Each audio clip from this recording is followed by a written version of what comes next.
Kiai Imaduddin mengatakan bahwa dari Ahmad bin Isa ke Ubaidillah itu, Ubaidillah tidak ada yang menceritakan, mencatat dalam sejarah.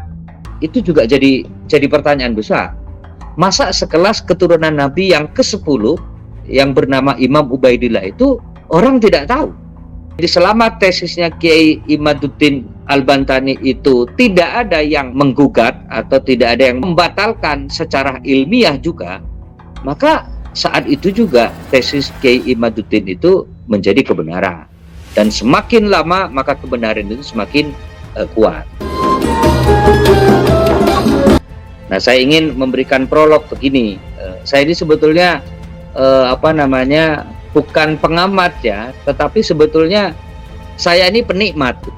Perdebatan tentang nasab Rasulullah terkait dengan Bahlawi, saya kira saya ngikutin, dan meskipun saya tidak paham 100% karena saya bukan ahli sejarah, apalagi kemudian ahli nasab, saya juga tidak intensif untuk meneliti, apalagi terjun untuk meneliti, mengkaji dan seterusnya, meskipun saya tahu.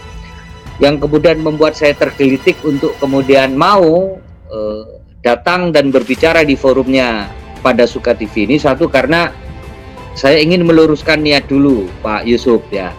Niat kita sekali lagi memperdebatkan masalah nasab Rasulullah itu adalah kita punya niat untuk menjaga, melindungi, menjaga kemuliaan Nabi Muhammad SAW. Itu yang terpenting saya kira. Kita berdiskusi di sini Pak Yusuf, Pak Sugeng, kemudian Kiai Ubaidillah, saya kira konteksnya adalah ujung-ujungnya adalah kita ingin menjaga agar kemuliaan Rasulullah itu tetap terjaga. Itu yang terpenting ya. Karena ya kita tahu semua bahwa Rasulullah itu luar biasa ya, bahkan digambarkan di surat At-Taubah itu sebagai orang yang luar biasa ya. Laqad ja'akum rasulun min anfusikum azizun alaihi ma anittum harisun alaikum bil mu'minina raufur rahim. Luar biasa.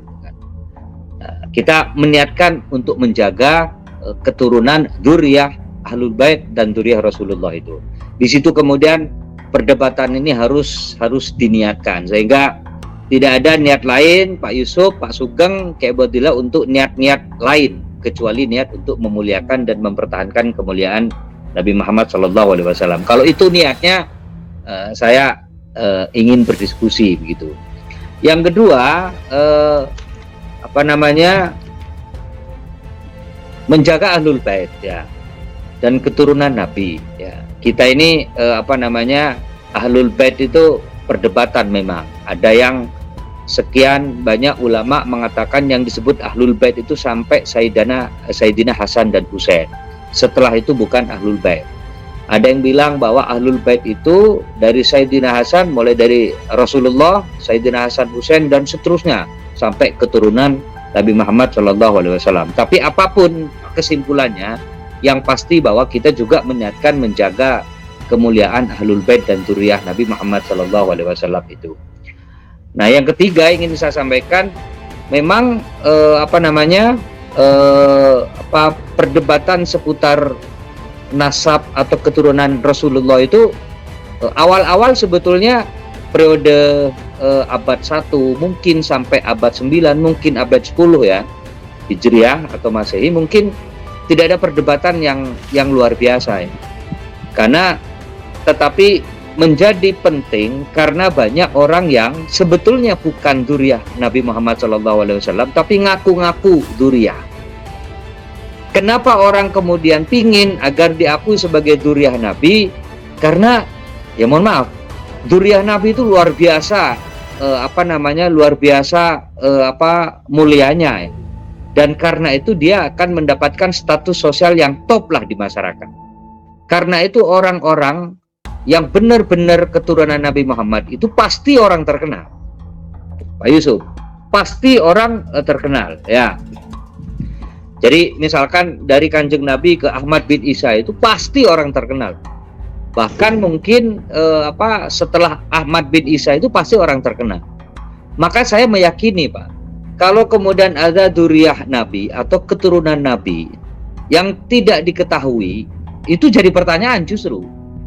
Kenapa? Karena pasti keturunan Nabi itu pasti orang terkenal, pasti orang populer meskipun tidak mempopulerkan diri. Karena apa? Karena begitu mulianya keturunan Nabi Muhammad SAW itu.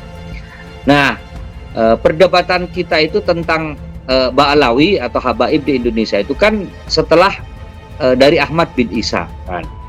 Nah, Ahmad bin Isa itu keturunan Nabi yang ke-9 kalau tidak salah ya. Yang ke-9 gitu. Jadi sangat dekat gitu. Mestinya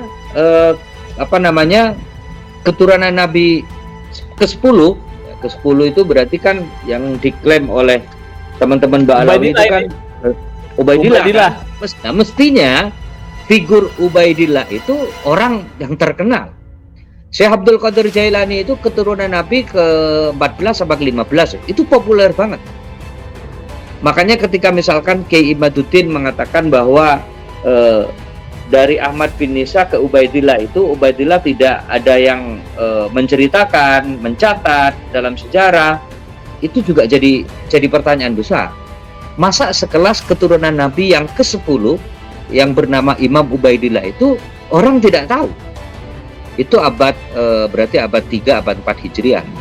Kan nggak mungkin Pak secara logis. Ini saya hanya bisanya menalar ini Pak Sugeng. Kemudian saya mencoba mendengarkan, melihat tesisnya Kiai Eman. Ya, secara logika, karena kita nggak punya data pembanding nih. Secara logika, mestinya keturunan Ahmad bin Isa itu adalah orang yang sangat populer, orang yang sangat terkenal. Dan saya kira orang sejarawan, penulis buku, waktu itu sangat gampang lah untuk menulis keturunan Nabi Muhammad yang ke-10 atau yang berikutnya itu kan. Kalau ke sekarang yang ke-38, ke-40 saya kira udah terlalu jauh, mungkin kita perlu berdebat dan seterusnya itu. Nah, karena itu kita apresiasi apa yang dilakukan oleh Kiai Imad. Ya. Kita menghormati upaya keras yang dilakukan oleh Kiai Imad dengan mencoba menghadirkan kitab-kitab sejarah atau kitab-kitab nasab itu mulai abad ke-4, 5, 6 sampai ke-9 itu. Kenapa? Karena logika sekali lagi bahwa Imam Ubaidillah itu muncul setelah 500 atau 550 tahun setelah Imam Ahmad. Tiba-tiba muncul begitu. Ini kan jadi pertanyaan, dan tidak ada satu buku pun atau satu kitab pun yang bercerita tentang Imam Ubaidillah itu selama 500 sekian tahun. Padahal sekali lagi tadi kita sepakat bahwa dzurriyyah Nabi Muhammad, apalagi dzurriyyah yang ke-10 atau ke-11 itu pasti orang yang sangat terkenal. Nah, karena itu menurut saya apa yang dilakukan oleh Kiai Imad itu meskipun belum tentu benar juga, tetapi secara ilmiah itu patut dihargai dan dihormati, itu akan terus menjadi kebenaran. Kan begitu Pak Yusuf? Teori kebenaran itu kan selama kebenaran itu tidak ada yang menggugat, ya. Selama tesis itu tidak ada yang menggugat atau membantah dengan cara ilmiah juga, maka orang akan mengatakan itu benar. Jadi selama tesisnya Kiai Imaduddin Al-Bantani itu tidak ada yang menggugat atau tidak ada yang membatalkan secara ilmiah juga, maka saat itu juga tesis Kiai Imaduddin itu menjadi kebenaran, meskipun mungkin dianggap kontroversi. Nah, itu kan ilmu dasar itu Pak Sugeng ya. Nah, karena itu saya beranggapan begitu. Selama tesis Kiai Imad itu tidak ada yang menyanggah dengan cara-cara yang ilmiah, tidak kemudian juga dengan cara-cara yang lewat kajian dan seterusnya, maka saya kira tesis Kiai Imad itu kita anggap benar. Dan semakin lama maka kebenaran itu semakin kuat. Makanya saya sering bilang, teman-teman Ba'alawi, teman-teman habaib, kita ini bukan persoalan hormat atau tidak hormat ke habaib atau ke Ba'alawi, Pak. Tapi maksud saya, karena ini menyangkut eksistensi beliau-beliau itu, ya maka harus dibuktikan dengan cara ilmiah, bukan membuktikan dengan cara yang lain, apalagi ngamuk-ngamuk gitu. buktikan bahwa tesis Kiai Imad itu memang salah, dan buktikan dengan beberapa kitab atau buku sejarah yang memang hidup waktu itu.